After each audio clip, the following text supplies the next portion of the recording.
जय हिंद साथियों। देखिए, आज हम लोग वास्तविक गहराई तथा आभासी गहराई में संबंध समझने चल रहे हैं। ये बहुत ही इम्पोर्टेंट टॉपिक है एग्जाम की दृष्टि से। देखिए, जब कोई वस्तु यहाँ हम रख रहे हैं, किस माध्यम में? सघन माध्यम। अब सघन माध्यम क्या हो सकता है? जल भी हो सकता है, कांच भी हो सकता है, हीरा भी हो सकता है, कोई भी चीज़ सघन माध्यम में हम रख रहे हैं। और विरल माध्यम में देखने वाला है, देखने वाला व्यक्ति अर्थात ऑब्जर्वर जो है वो विरल माध्यम में है, और ऑब्जेक्ट कहाँ है? सघन माध्यम में।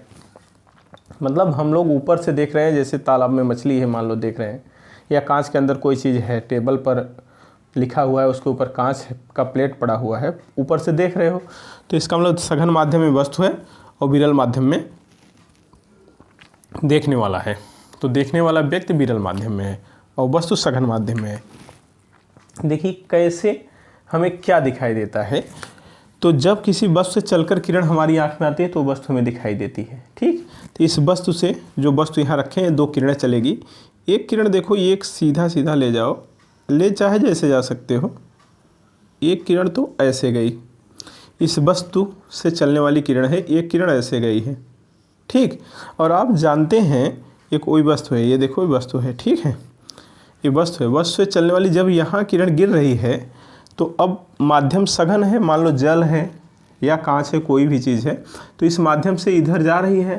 अब चाहे हवा हो, चाहे कोई भी विरल माध्यम हो, इस माध्यम से इस माध्यम में जा रही है। तो अब सरफेस ए माध्यम जब चेंज होगा तो अभिलंब खींचेंगे, और अभिलंब खींचोगे जब आप, तो सीधा अभिलंब की दिशा में आने वाली क्या होती है? सीधा चली जाती है बिना विचलन के। ये हम अपवर्तन वाले में क्लास में बताए हैं। तो अगर कोई प्रकाश किरण लंबवत गई तो चाहे सघन से विरल में जाए, चाहे विरल से सघन में आए, बिना विचलन के सीधे निकल जाती है। इसका विचलन नहीं होगा, ये तो सीधे निकल जाएगी सर। तो ये सीधे निकल गई किरण, ये किरण आपका सीधे निकल गई। ठीक, अब दूसरी ये किरण और कम से कम ले चलो, क्योंकि कम से कम दो किरणें जाएंगी तब आँख में जाएंगी और आँख उसे रिट्रेस करेगा कि कहाँ से आ रही है किरण, तो वही ऑब्जेक्ट समझ में आएगा आपको। ठीक, अब ये मत कहना कि सर ये तो आँख में नहीं जा रही है, बाद में भी हम आपको समझाते हैं आँख में कैसे जाती है। पहले इसका इमेज बनाओ ताकि अपने को समझ में आए कि वस्तु यहाँ है तो दिखाई कहाँ देती है। तो वस्तु कोई यहाँ रखे हैं हम सरफेस पे, कोई सघन माध्यम है, चाहे टंकी है, पानी है, कुछ भी है। दूसरी किरण ले चलो, दूसरी किरण ले चलते हैं यहाँ से। देखो दूसरी किरण ये गई यहाँ से, दूसरी किरण ये गई, यहाँ पर गिर गई मान लो। अब यहाँ पर गिरी थी, इसका नाम कुछ दे दो अपने मन से। ए मान लीजिए सर, दे दिए, ये ए है, तो इसका नाम कुछ दे दो सर, इसको बी दे देते हैं, कोई बात नहीं है, बी मान लिए हम। ठीक है, अब यहाँ पर एक अभिलंब खींचो,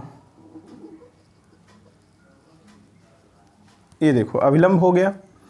जाने का रास्ता किरण के सीधे है, लेकिन आप जान रहे हैं सघन से विरल में जा रही है, और सघन से विरल में जाने पर क्या होगी? अभिलंब से दूर हटेगी।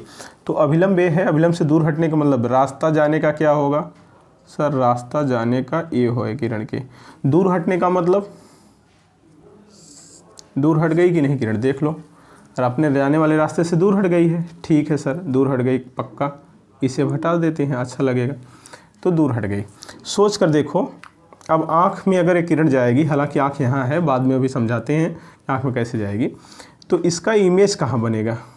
किसी एक बिंदु से चलने वाली दो किरणें या 2 लाख किरणें हों, इमेज तो एक ही स्थान बनता है, प्रतिबिंब तो एक ही स्थान बनता है। तो ये कोण कौन सा कोण हो गया सर? ये कोण हो गया आपतन कोण आई, और ये कोण कौन सा हो गया? ये हो गया अपवर्तन कोण आर हो गया। अगर आप देखें तो इस किरण को पीछे बढ़ाइए, किसको? जो अपवर्तित किरण है, पीछे बढ़ाइए। देखो डॉट डॉट से हम ले आ रहे हैं अपवर्तित किरण को पीछे, अपवर्तित किरण को पीछे ला रहे हैं। ठीक, यहाँ आभास हो रही है, यहाँ पीछे इसको भी बढ़ाइए, ये भी आके यहीं आभास हो रही है, तो यहीं बनेगा इस ऑब्जेक्ट का इमेज। इमेज तो यहीं बनेगा सर, ये क्या हो जाएगा? इस ऑब्जेक्ट का इमेज बन गया।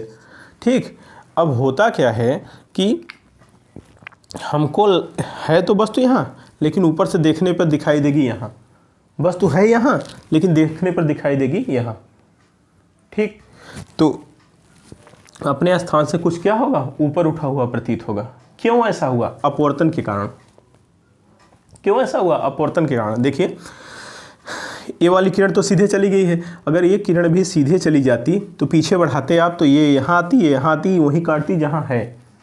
लेकिन हुआ क्या, यहाँ अपवर्तन हुआ है, अर्थात किरण को हटाया गया है। जब किरण हटी है, अपवर्तन हुआ, तब पीछे बढ़ा है तो यहाँ काटी है। इसका मतलब कोई वस्तु अपने स्थान से ऊपर उठी हुई दिखाई देती है, क्यों, अपवर्तन के कारण। तो क्वेश्चन आता है कि जल में डूबा हुआ कोई भी वस्तु है या कोई भी कुछ भी है, मछली है या कुछ भी बोल देगा, वो अपने स्थान से ऊपर उठी हुई दिखाई देती है, क्यों, तो अपवर्तन के कारण। देख लीजिए अपवर्तन हुआ इसी कारण से हुआ है। कह देगा किसी भी पारदर्शी माध्यम में कोई भी वस्तु है अपने स्थान से ऊपर उठी हुई दिखाई देती है, क्यों, आप बताएंगे अपवर्तन के कारण। ठीक, एक क्वेश्चन आता है थ्योरेटिकल के, एक शिकारी शूट करना चाहता है मछली को, उसे कहाँ निशाना लगाना चाहिए, जहाँ मछली दिख रही है वहाँ दिखेगी तो यहाँ, या उसके नीचे या उसके ऊपर। तो जहाँ दिख रही है वहाँ लगाएगा, तो क्या मतलब है, उसके नीचे है ना मछली, तो यहाँ निशाना लगाओ। अगर कोई शिकारी भाला से मछली मारना चाहता है तो यहाँ मारेगा भाला, तो यहाँ तो कोई है ही नहीं है, यहाँ मछली है तो यहाँ भाला मारो ना, अर्थात जहाँ दिखता है उसके नीचे मछली होती है। ओके, एक डायलॉग हमारा होता है यहाँ, जहाँ मछली दिखती है, जहाँ वस्तु दिखती है सघन माध्यम में वहाँ होती नहीं, और जहाँ होती है वहाँ दिखती नहीं, जहाँ दिखती है उसके नीचे होती है। ठीक, वस्तु यहाँ होती है, दिखती हमको यहाँ है, क्यों, अपवर्तन के कारण, क्योंकि अपवर्तन हुआ है इस कारण से यहाँ दिखाई दे रहा है। अपवर्तन ना हुआ होता तो जहाँ है वहीं दिखाई देता। बात समझ में है। अच्छा, अब इस पर कोई फार्मूला भी बना लेते हैं, कोई दिक्कत नहीं है, फार्मूला भी आ जाएगा। देखिए ज़रा आप समझिए, ये कोण पूरा आर है और शीर्षाभिमुख कोण, ये देखो इसी को पीछे लाए हो ना, शीर्षाभिमुख कोण पूरा यहाँ से लेकर यहाँ तक भी आर ही होगा, देख लो।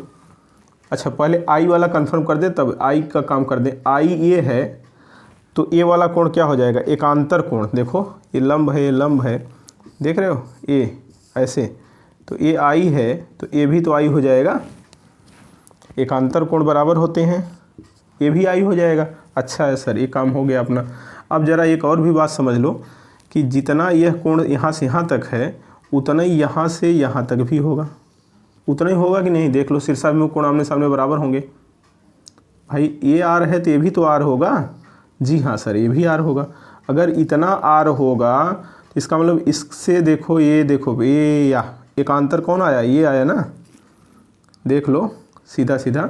इधर समझा दें आपको, चलिए इधर देख लो, एक इधर आ गया है किरण, और ये देखो, ये जो ऐसे हटी है इसको पीछे लाओ, यही लाए थे ना, तो जितना यहाँ से यहाँ तक अगर आर है तो ये कोणवा भी तो आर होगा, देख लो अभिलंब के साथ, यहाँ से यहाँ तक आर होगा, क्योंकि शीर्षा, ये कोण क्या है, ये कोण सर आर है।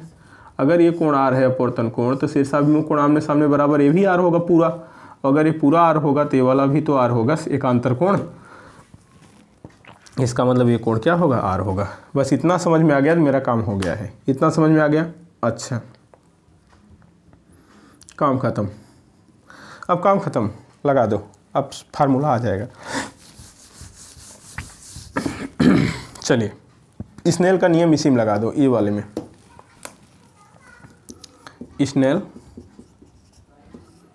के नियम से, किसके नियम से, स्नेल के नियम से क्या होगा, sine I upon sine R, sine I upon sine R बराबर क्या हो जाएगा, 1n2, 1n2 यही होता है। किरण देखो इधर से इधर जा रही है तो 1n2 होगा, सघन के सापेक्ष विरल का पूर्णांक क्या होगा, चाहे d(n)r लिख सकते हो, 1n2 लिखो, 1n2 लिखो या d(n)r।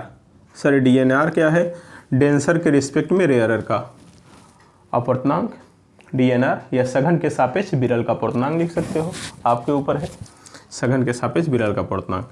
ठीक, अच्छी बात है सर, तो ऐसा भी लिख सकते हैं हम, कोई बात नहीं, ठीक है, 1n2 या ये लिख सकते हो। चलो सर ऐसा करिए ना, विरल के सापेक्ष सघन कर दीजिए, क्यों, क्योंकि दुनिया में ज़्यादातर एयर के सापेक्ष दिया जाता है किसी सघन माध्यम का पूर्णांक, तो विरल के सापेक्ष सघन क्या हो जाएगा, इसी का उल्टा हो जाएगा। तो अगर RND निकालना हो सर, तो RND क्या हो जाएगा सर, RND तो इसी को उल्टा हो जाएगा, क्योंकि d(n)r बराबर sine I upon sine R है, तो RND क्या होगा, इसका जस्ट उल्टा, तो sine R upon sine I हो जाएगा सर, ऐसा लिख सकते हैं RND, क्योंकि RND क्या होता है, d(n)r का उल्टा, 1n2 का उल्टा क्या होगा, 2n1, उल्टा कर दोगे। ठीक सर, कोई दिक्कत नहीं है, दिक्कत हो तो बता देना। अब RND आ गया, आर एन डी क्या है, विरल के सापेक्ष सघन का अपूर्णांक। अब साइन आई साइन आर यहाँ से निकाल लो, ओ ए बी से साइन आई निकाल लो। सर साइन आई बराबर क्या होगा, साइन आई बराबर क्या, सामने कोण के सामने वाली भुजा लंब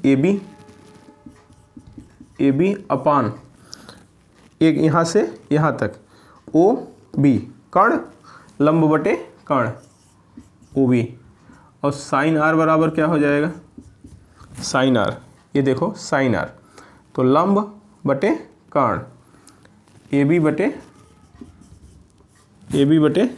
आई बी, ए बी बटे आई बी हो जाएगा कि नहीं। वैल्यू रख दो, यहाँ वैल्यू रख दोगे तो क्या आ जाएगा, आर एन डी बराबर साइन आर ए बी अपान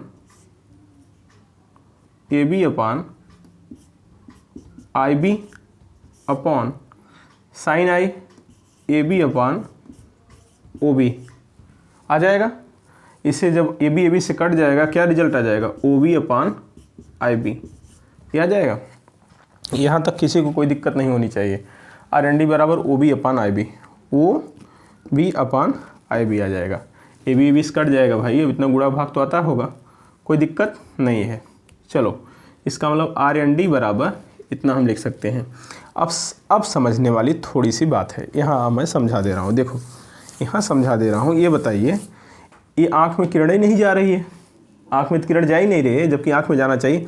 सोच कर देखो, ये आँख तो इतना ही है सर, ये आँख तो इतनी छोटी सी है, अगर किरण इसमें एक गई किरण ये, तो दूसरी किरण जो एक किरण तो मान लो आँख में गई, तो दूसरी वाली जो जा रही यहाँ से जाएगी थोड़ी जाएगी। तो ये देखो, ये दूसरी वाली किरण भी यही बगलिए से जाएगी ना, इसी गोले वाले में तो यही पुतली पुपिल्स नेत्र तारा यही तो होता है, ब्लैक वाला केवल इसी में से किरण जाएगी, इतना दूर से जाएगी नहीं। अगर आँख में से इसमें जाना होगा तो सोच कर देखो, ये जो एक किरण ये गई, ये भी यही पास में जाएगी, और ये जो जा रही ये भी एकदम पास में जाएगी। जहाँ ए और बी कहाँ होगी, इतना दूर नहीं होंगे, ए और बी एकदम पास होंगे।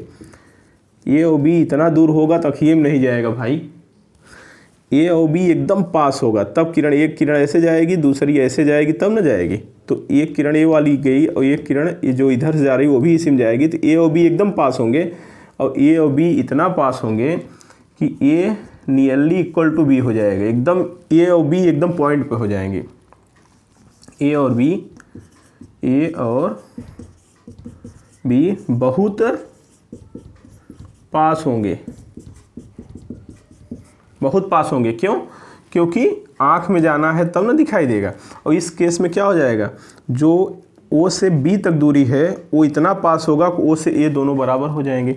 अगर ए यहाँ आ जाए, सोच कर देखो, बी यहाँ आ जाए, ठीक, तो यहाँ से देखो ओ बी बराबर ओ ए हो जाएगा, ओ बी बराबर ओ ए हो जाएगा, बी बहुत पास हो जाएगा तो ओ बी बराबर ओ ए हो जाएगा, ये दूरी सेम हो जाएगी। तो हमें ओ बी को हटा के ओ ए लिख सकते हैं, और आई बी को बी के स्थान पे क्या लिख सकते हैं, एक लिख सकते हैं, बस इतना सी बात। तो आर एन डी बराबर हो जाएगा क्या, ओ ए अपान आई ए, ठीक। ओ से ए तक क्या है सर, वास्तविक गहराई है, ये वास्तविक गहराई है ना, वास्तव में यहाँ से यहाँ तक गहराई है, जो वास्तव में कोई पॉइंट यहाँ है, जल है या कांच है, कोई डेप्थ है वास्तविक।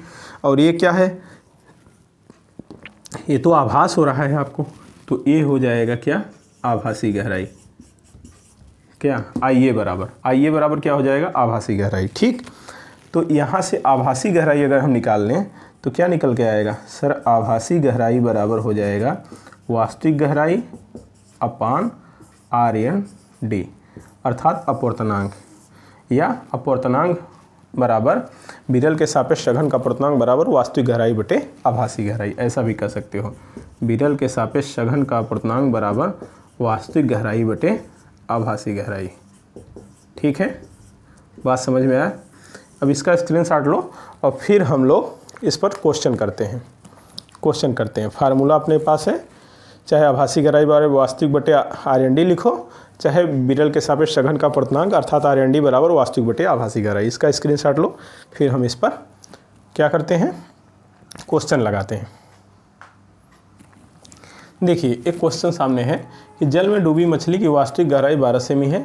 यह एक प्रेक्षक इसे देख रहा है। मछली अपने स्थान से कितना ऊपर उठी प्रतीत होगी। ठीक, जल का अपूर्णांक 4/3 होता है। ठीक, दिया हो या अगर नहीं दिया है तो 4/3 हम मान लेंगे। ठीक, हालांकि दिया रहता है, क्वेश्चन में दिया भी है कि ANW बराबर 4/3। वायु के सापेक्ष जल का अपूर्णांक 4/3 है। आया कहाँ है? MP पेड 2005 में आया है, राजस्थान PMT 2005 में आया है। ठीक, कितना सिंपल सा सवाल, कोई दिक्कत नहीं। कितना ऊपर उठी है वो पूछ रहा है आपको। कैसे हल करेंगे? देखो, या तो आपके पास दो तरीका है भाई, आभासी गहराई निकाल लो। क्या? आभासी गहराई बराबर क्या होगा? वास्तविक गहराई अपान क्या? विरल के सापेक्ष सघन का अपूर्णांक। ऐसे कर लो। वास्तविक गहराई क्या है सर? 12 सेमी है। विरल के सापेक्ष सघन का अपूर्णांक, वायु के सापेक्ष वाटर का अपूर्णांक 4/3 है, वही तो है 4/3। तो ये हो जाएगा क्या? 9 सेमी हो जाएगा ना। 4 3 12, 3 3 9 सेमी। आभासी गहराई 9 सेमी हो गई। अब बताओ, वास्तविक गहराई 12 सेमी है, आभासी गहराई 9 सेमी है, तो अपने स्थान से ऊपर कितना उठेगा? अपने स्थान से ऊपर उठी प्रतीत बराबर क्या होता है? वास्तविक गहराई, वास्तव मछली कहाँ है और आभास कहाँ हो रही है। ठीक है, इसे घटा दोगे तो आ जाएगा 12 सेमी पे वास्तव में है और 9 सेमी पे ऊपर दिखाई दे रहा है, तो उत्तर क्या हो जाएगा सर? 3 सेमी आंसर हो गया, काम खत्म। ठीक है, मान लीजिए आपको कोई फार्मूला चाहिए कि सीधा सीधा फार्मूले से आ जाए, तो आइए हम फार्मूला बता दे रहे हैं। ठीक, नोट में एक फार्मूला समझा दे रहे हैं। क्या? अपने स्थान से ऊपर उठी प्रतीत बराबर क्या होगा? वास्तविक गहराई माइनस आभासी गहराई। ध्यान दीजिएगा, अगर देखने वाला विरल माध्यम में है और वस्तु अगर सघन माध्यम में है तो सदैव वास्तविक गहराई अधिक होगी आभासी से। देखने वाला अगर विरल में है और वस्तु कहाँ है? सघन में, तो वास्तविक सदैव अधिक होगी आभासी से। तो वास्तविक माइनस आभासी। अब जरा बताइए, आभासी गहराई बराबर क्या होती है? वास्तविक बटे विरल के सापेक्ष सघन का अपूर्णांक। तो यहीं से हम कर लेंगे वास्तविक गहराई माइनस क्या हो जाएगा? आभासी गहराई के स्थान पे क्या लिख सकते हो? सूत्र निकाल रहे हैं, वास्तविक गहराई बटे RND विरल के सापेक्ष सघन का अपूर्णांक। वास्तविक गहराई दोनों में है, कॉमन ले लो, तो क्या निष्कर्ष निकला? वास्तविक गहराई ब्रैकेट में क्या? 1 माइनस 1/RND, 1 माइनस 1/RND, और 1/RND को DNR भी लिख सकते हैं। ठीक, तो ऊपर उठी प्रतीत को कुछ मान लो x y z, तो x बराबर, और वास्तविक गहराई को हम h मान लें, अगर h 1 माइनस चाहे 1/RND लिखो या केवल DNR लिख लो, तुम्हारा मन। चलो 1/RND ही लिख दिए, ये फार्मूला बन जाएगा, डायरेक्ट आ जाएगा इस पर। जहाँ कौन क्या है? जहाँ h क्या है? वास्तविक गहराई है, वास्तविक गहराई, और RND क्या है? विरल के सापेक्ष सघन का अपूर्णांक। अब इसमें डायरेक्ट रखते तो उत्तर आता। देख लो, पता नहीं कितना ऊपर उठाव प्रतीत हो रहा है। इसी में देखो h कितना है? 12 सेमी, और 1 माइनस 1/4/3 जल का अपूर्णांक 3 क्या हो जाएगा? ये इसे हल करोगे 3/4 आ जाएगा कि नहीं? ये 3/4 हो गया। 4 1 का 4, 4 माइनस 1 बराबर 4 माइनस 3 बराबर 1, 1/4। तो इसे हल करेंगे तो आ जाएगा 12 सेमी गुणे 1/4 बराबर क्या हो जाएगा? 3 सेमी। डायरेक्ट आ जाएगा। सर और सरल बताइए। और सरल ये है कि अगर जल में डूबी है तो x बराबर सीधा सीधा वास्तविक गहराई अपान 4 कर दो। वास्तविक गहराई जो होगी उसमें 4 का भाग कर दो, आ जाएगा सदैव। तो वास्तविक गहराई 12 है, 4 का भाग करो, 4 3 12, अर्थात अपने स्थान से 3 सेमी ऊपर उठा हुआ होगा। ठीक, तो आप स्क्रीनशॉट इसका लीजिए, फिर अगला क्वेश्चन आएगा।